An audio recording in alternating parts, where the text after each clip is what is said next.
से मैं वित्तीय वर्ष 2027 का बजट प्रस्तुत करता हूं। मानवर हमारी सरकार के पिछले और वर्तमान कार्यकाल में प्रदेश का सर्वांगीण विकास हुआ है। चाहे कानून व्यवस्था का सुदृढ़ीकरण हो, अवस्थापना सुविधाओं का विस्तार हो, औद्योगिक निवेश हो, रोजगार सृजन हो, महिलाओं का सशक्तिकरण हो, युवाओं का कौशल संवर्धन हो, किसानों की खुशहाली हो, गरीबी उन्मूलन हो। वर्ष 2024-25 त्वरित अनुमान में प्रदेश की जीएसडीपी 30.25 लाख करोड़ रुपए आकलित हुई है, जो गत वर्ष की तुलना में 13.4% की वृद्धि परिलक्षित करता है। प्रदेश की प्रति व्यक्ति आय 1,09,844 रुपए आकलित हुई है, जो वर्ष 2016-17 में प्रति व्यक्ति आय 54,564 रुपए के दोगुने से अधिक। वर्ष 25-26 में प्रति व्यक्ति आय 1,20,000 रुपए होने का अनुमान है।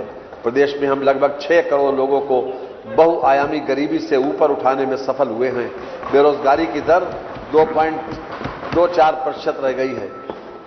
एसडीजी इंडिया इंडेक्स में उत्तर प्रदेश की रैंकिंग, जो वर्ष 18-19 में 29वें स्थान पर थी, बेहतर होकर वर्ष 23-24 में 18वें स्थान पर आ गई है।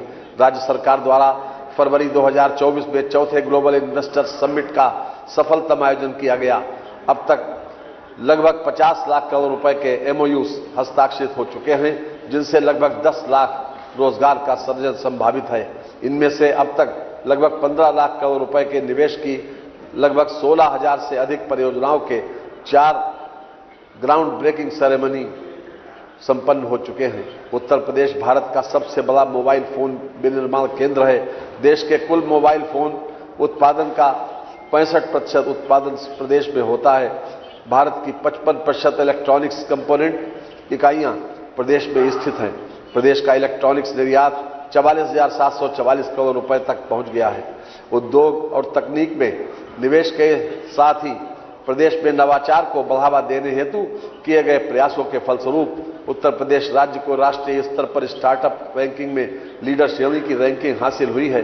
सरकार की अवस्थापना प्रधान विकास के प्रति प्रतिबद्धता का ये प्रमाण है कि राज्य ने नीति आयोग द्वारा माह जनवरी 2026 में जारी एक्सपोर्ट प्रिपेयर्डनेस इंडेक्स 2024 में देश में लैंडलॉक्ड प्रदेशों में प्रथम स्थान प्राप्त किया है। प्रदेश कृषि उत्पादन में देश का अग्रणी राज्य है। गेहूं, धान, गन्ना, आलू, केला, आम, अमरूद, आंवला और मेंथा उत्पादन में राष्ट्रीय स्तर पर प्रदेश का योगदान सर्वाधिक है। 2016-17 में सिंचित क्षेत्र 2.16 करोड़ हेक्टेयर के मुकाबले प्रदेश में वर्ष 2024-25 में 60 लाख हेक्टेयर अधिक अर्थात 2.76 लाख हेक्टेयर का हो चुका है। फसल सघनता, जो 2016-17 में 162.7% थी, वर्ष 2024-25 में 193.7% हो चुकी है। वर्ष 2016-17 की 5878 मेगावाट ताप विद्युत उत्पादन क्षमता के सापेक्ष वर्तमान वित्तीय वर्ष 2025-26 माह दिसंबर 2025 तक 55.16% बढ़ोतरी करते हुए 9,120 मेगावाट ताप विद्युत उत्पादन क्षमता प्राप्त की गई है। हमारी सरकार द्वारा हरित और स्वच्छ ऊर्जा स्रोतों के विकास पर कार्य किया जा रहा है। प्रदेश में अब तक कुल 2815 मेगावाट की सौर ऊर्जा परियोजनाएं स्थापित की जा चुकी हैं। मानवर हमारा यह मानना है कि आज के युग में इमर्जिंग टेक्नोलॉजी का भरपूर उपयोग विभिन्न क्षेत्रों में किया जाना आवश्यक हो गया है। इस हेतु उत्तर प्रदेश में नई और उभरती टेक्नोलॉजी मिशन की स्थापना की जाएगी। प्रदेश में स्टेट डाटा अथॉरिटी तथा डाटा सेंटर क्लस्टर्स की स्थापना की जाएगी। प्रदेश में एआई मिशन की स्थापना तथा टेक युवा समर्थ युवा योजना लाई जा रही है।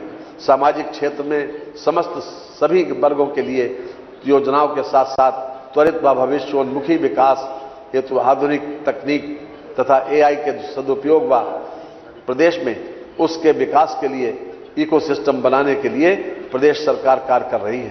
प्रदेश की प्रगति में नारी शक्ति के महत्वपूर्ण योगदान के साथ साथ युवाओं की ऊर्जा व उनकी मेधा अपरिहार्य है। मुख्यमंत्री मातृ सुरक्षा संकल्प योजना को और सघनता से चलाया जाएगा। स्वयं सहायता समूहों तथा महिला उद्यमियों द्वारा उत्पादित माल की बिक्री सुनिश्चित करने के लिए मुख्यमंत्री महिला उद्यमी उत्पाद विपणन योजना पर कार्य किया जा रहा है। डीजल आधारित नलकूपों को सौर ऊर्जा आधारित किया जाएगा। कृषि वितरण और निर्यात को बढ़ावा देने की योजना लाई जाएगी। त्वरित आर्थिक विकास के दृष्टिकोण से सिटी इकोनॉमिक रीजन योजना लाई जा रही है। विश्व बैंक सहायतित यूपी एग्रीज परियोजना के अंतर्गत एग्री एक्सपोर्ट हब की स्थापना कराई जाएगी। ईज ऑफ डूइंग बिजनेस के अगले चरण के रूप में जन विश्वास सिद्धांत के आधार पर उद्योगों को प्रोत्साहन प्रदान किया जाएगा, जिसमें रजिस्ट्रेशन, लाइसेंसिंग आदि कार्रवाइयों को और अधिक सहज और सुगम बनाया जाएगा। प्रदेश में डिजिटल इंटरप्रेन्योरशिप योजना पर कार्य किया जाएगा। मान्यवर जहां अर्थव्यवस्था में पूंजी निवेश और अवस्थापना विकास का महत्वपूर्ण योगदान है, वहीं प्रदेश की युवा जनशक्ति को रोजगार के अवसर प्रदान करने, उन्हें रोजगार के लिए सक्षम बनाना भी उतना ही महत्वपूर्ण है। ऐसे व्यक्ति जिनके पास किसी भी व्यवसाय में हस्त कौशल या निपुणता प्राप्त है, कभी भी बेरोजगार नहीं रह सकते। इसलिए युवाओं के लिए बड़े पैमाने पर रोजगार परक प्रशिक्षण और कौशल संवर्धन को प्राथमिकता के आधार पर मिशन मोड में संचालित किया जाना आवश्यक है। पढ़ाई के साथ साथ युवाओं के कौशल संवर्धन की व्यवस्था की जानी होगी। हमारे कौशल विकास प्रशिक्षण केंद्रों की क्षमता बढ़ाई जाएगी तथा नए केंद्र स्थापित किए जाएंगे। इस अभियान में निजी क्षेत्र की सहभागिता भी सुनिश्चित की जानी होगी। पीपीपी मोड में कौशल संवर्धन और जॉब प्लेसमेंट केंद्र विभिन्न जनपदों में स्थापित किए जाने होंगे। इस व्यवस्था से कार्यबल में महिलाओं की सहभागिता बढ़ाने के लिए महिलाओं के लिए पृथक केंद्रों की स्थापना की जाएगी। माननीय मैं माननीय प्रधानमंत्री जी के मार्गदर्शन में प्रस्तुत वित्तीय वर्ष 2026-27 के केंद्रीय बजट में उत्तर प्रदेश को 2 high speed rail corridor Delhi Varanasi तथा वाराणसी सिलीगुड़ी से जोड़ा गया है। उत्तर प्रदेश में स्थित पुरातात्विक एवं सांस्कृतिक महत्व के 2 स्थलों सारनाथ एवं हस्तनापुर के विकास की योजना बजट में रखी गई है। इसके लिए मैं प्रदेश की जनता की ओर से आभार व्यक्त करता हूं। इसके अलावा प्रत्येक जिला अस्पताल में इमरजेंसी एवं ट्रामा सेंटर की स्थापना, प्रत्येक जिले में छात्राओं के हॉस्टल, 10,000 टूरिस्ट गाइडों का कौशल संवर्धन जैसी योजनाओं का लाभ अन्य प्रदेशों के साथ साथ उत्तर प्रदेश की जनता को भी प्राप्त होगा। केंद्र सरकार द्वारा डायबिटीज तथा कैंसर की दवाओं के मूल्यों में कमी किए जाने की घोषणा की गई है। यह अत्यंत सराहनीय कदम है। मान्यवर किसानों, युवाओं, महिलाओं और श्रमिकों का सशक्तिकरण, रोजगार के अवसर सृजित करना हमारी सरकार की प्राथमिकताओं में सम्मिलित है। बजट पर चर्चा शुरू करने से पूर्व मैं इस सम्मानित सदन के समक्ष इस बारे में एक संक्षिप्त व्यंग्यावलोकन प्रस्तुत करना चाहूंगा। किसान, हमारी सरकार के अब तक के कार्यकाल में 3,04,321 करोड़ रुपए से अधिक के रिकॉर्ड गन्ना मूल्य का भुगतान कराया गया है। यह भुगतान इसके पूर्व के 22 वर्षों के सम्मिलित गन्ना मूल्य भुगतान 2,13,519 करोड़ रुपए से भी 90,802 करोड़ रुपए अधिक है।